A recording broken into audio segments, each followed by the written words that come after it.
नमस्कार दोस्तों, Rakesh Bhatt motivational channel पर आप सभी का स्वागत है।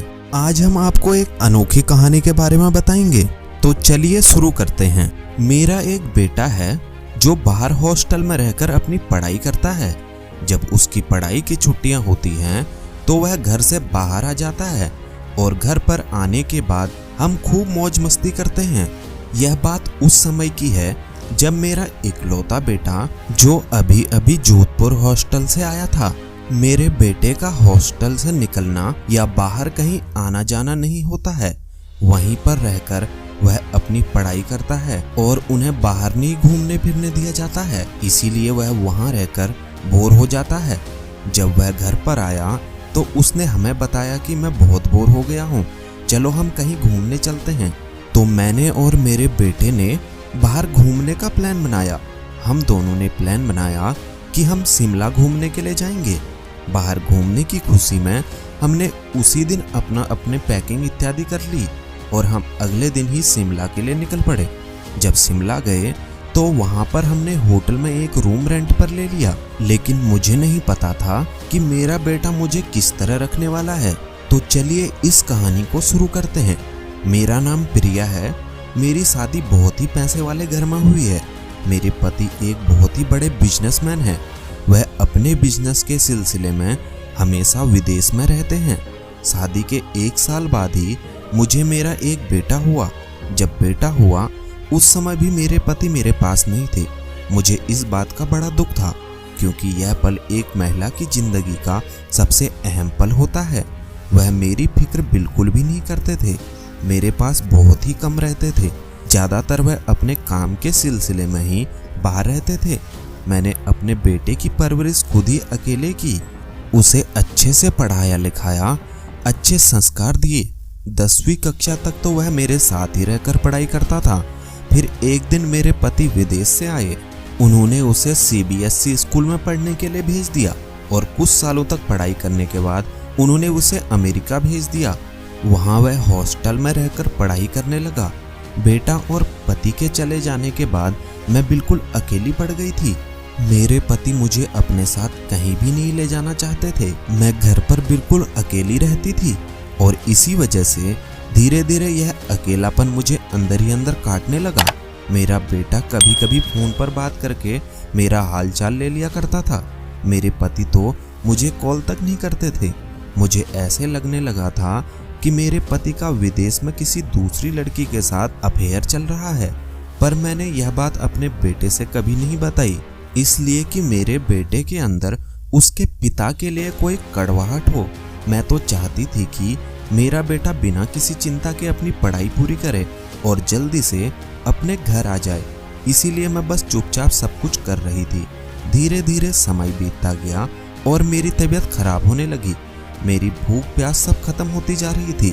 मेरी बीमारी का कारण मेरा अकेलापन था। मेरा अकेलापन मुझे खाए जा रहा था। तो मैंने डॉक्टर को दिखाया तो उन्होंने कहा, आपको किसी के साथ की जरूरत है जो आपके साथ रहकर आपका ध्यान रख सके और आपको हमेशा खुश रख सके। डॉक्टर ने मुझे सलाह दी कि आपको ऐसी कहीं जगह पर जाना चाहिए जहां आपका मन बहल सके। मैं अकेली थी, इसलिए डॉक्टर ने मेरे बेटे को कॉल करके सब कुछ ठीक ठीक सारी बातें बता दी। तीसरे दिन मेरा बेटा अमेरिका से घर आ गया। उस समय गर्मियों की छुट्टी चल रही थी, तो वह कुछ दिन के लिए मेरे साथ रहने आ गया। फिर अचानक से बेटे ने कहा, चलो मम्मी अपना सामान पैक कर लो, चलो मैं तुम्हें शिमला लेके जाता हूँ। मैं मना कर रही थी तो वह जिद पर अड़ गया और कहने लगा कि डॉक्टर ने आपको थोड़ा घूमने फिरने के लिए कहा है और यहाँ से थोड़ा बाहर निकलेंगे तो आपको अच्छा लगेगा। और मेरे बेटे ने कहा कि हम अपने लिए अच्छे अच्छे कपड़े भी ले लेंगे। हमारी ट्रेन रात के 1 बजे की थी। अगले दिन हम शिमला स्टेशन पर पहुँच जाते हैं। स्टेशन पहुँचते ही पास में ही होटल में रहने के लिए रूम बुक करवाया था। हमने अपना सारा सामान गाड़ी से उतार कर कमरे में पहुँचा दिया और फिर मैं और मेरा बेटा दोनों फ्रेश हुए। उसके बाद मैंने और मेरे बेटे ने काफी सारी बातें की और अपना एक दूसरे के बारे में हालचाल बताया।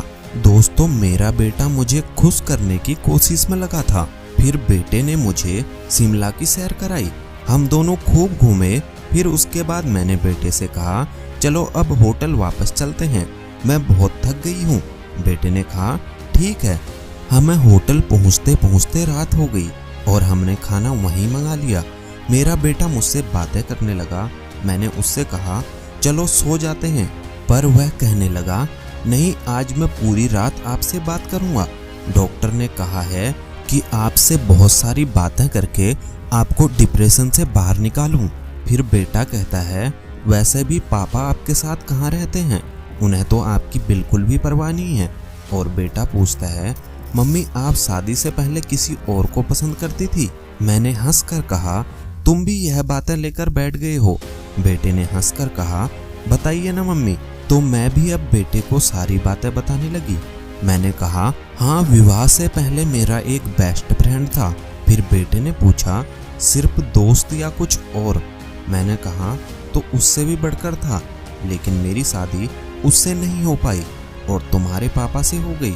वह भी मुझसे तुम्हारी तरह बातें करता, खाने पीने की चीजें ला कर देता और हमेशा खुश रखता था। फिर मैंने कहा, यह सब छोड़ो, ये सब पुरानी बातें हैं। फिर बेटा कहने लगा, आज से मैं आपका अच्छे वाला दोस्त हूँ, आप मुझसे हर बात शेयर कर सकते हैं। ये बातें सुनकर मैं अपने बेटे के सामने रोने लगी। तब बेटे ने मुझे चुप कराते हुए कहा, मम्मी आप रो मत, डॉक्टर ने आपको खुश रखने के लिए कहा है और कहा है कि मैं आपको डिप्रेशन से बाहर निकालूं, और यही करने के लिए मैं आपको यहाँ लाया हूँ और आप रो रही हैं। सच में दोस्तों, उस रात मेरे बेटे ने मुझसे बहुत सारी बातें की और मुझे डिप्रेशन से निकालने की काफ़ी कोशिश करी और मेरी तबीयत काफ़ी ठीक होगी और मैं काफ़ी स्वस्थ महसूस कर रही थी। उस टाइम मेरा बेटा मेरा सहारा बना और उसने मुझसे सारी बातें की और मुझे डिप्रेशन से बाहर निकाला। तो मित्रों, आज के लिए बस इतना ही। यह कहानी आपको कैसी लगी कमेंट करके ज़रूर बताना। मिलते हैं अगली वीडियो में, तब तक के लिए आप अपना ख्याल रखना। आपका बहुत बहुत धन्यवाद।